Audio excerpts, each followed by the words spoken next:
For years, my relationship with my in-laws was strained at best and toxic at worst. It wasn't just a clash of personalities, it was a fundamental lack of respect and acceptance that colored every interaction.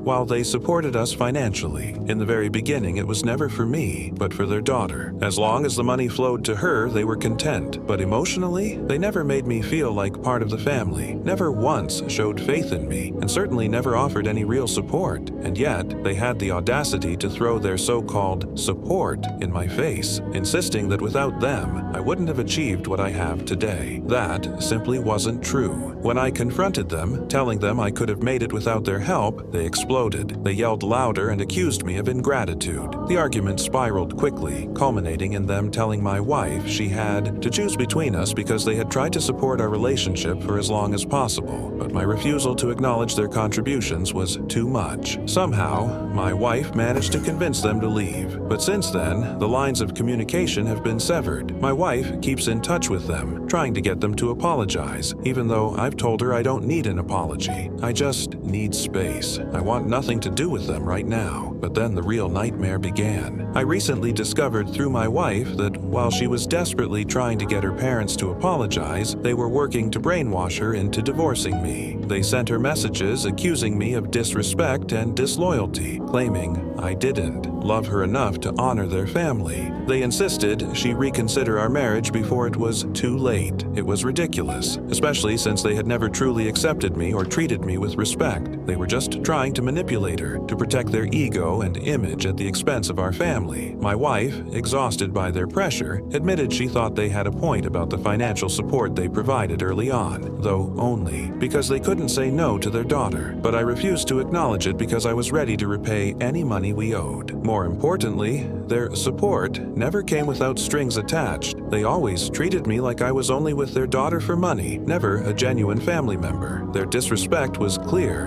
and I refused to play the role of the grateful son-in-law forever. Then came the issue of the prenuptial agreement. I didn't actually have a problem dissolving it. My problem was the timing. We had recently made significant purchases under my name, and the suggestion to dissolve. The prenup felt like another manipulation attempt from them. Despite their constant suspicion of me and refusal to accept me, my wife and I knew our love was strong, and divorce was not an option. But my in-laws' true intentions were transparent. They wanted to control the marriage and sow doubt about me. Now that I had some financial success, I had never felt accepted by them, and they continued to put me down. When I spoke about repaying any financial support, they were offended, not because of the money, but because they wanted emotional control. They refused to admit their years of disrespect, accusing me of being ungrateful for their help. It was absurd. The situation worsened when my wife told them I was ready to write them a check to repay everything, hoping it would end the tension. But they rejected the offer outright, claiming the issue wasn't money but respect, and that I had never shown them any. This was laughable, given that I had always been polite and civil, while they were the ones with the hostile attitude. They equated my refusal to pretend they had supported me emotionally with years of their disrespectful behavior toward me and my family. Despite all this, my wife and I tried to keep the peace for the sake of our son,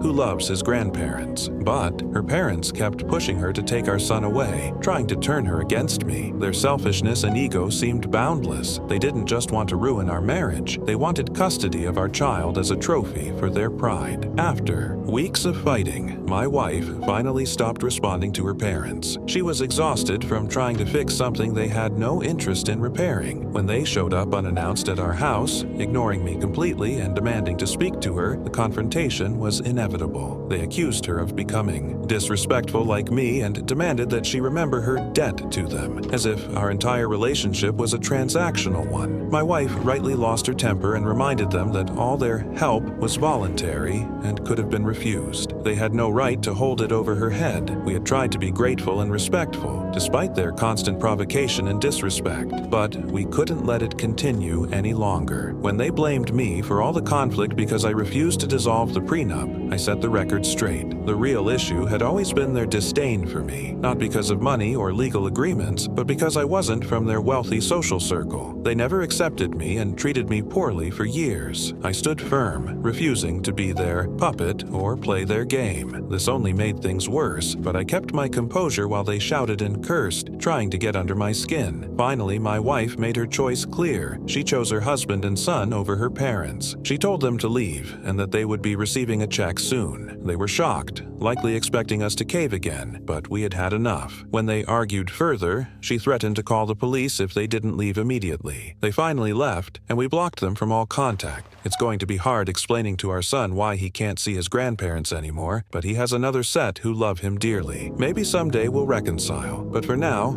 this boundary is necessary. We tried to make things work, but they only wanted things on their terms, and that's not possible. I'm proud that I took a stand, and so did my wife. We addressed years of pain and disrespect head on. We're exhausted, but hopeful. This chapter is closed, and now it's time to focus on our family's peace and future.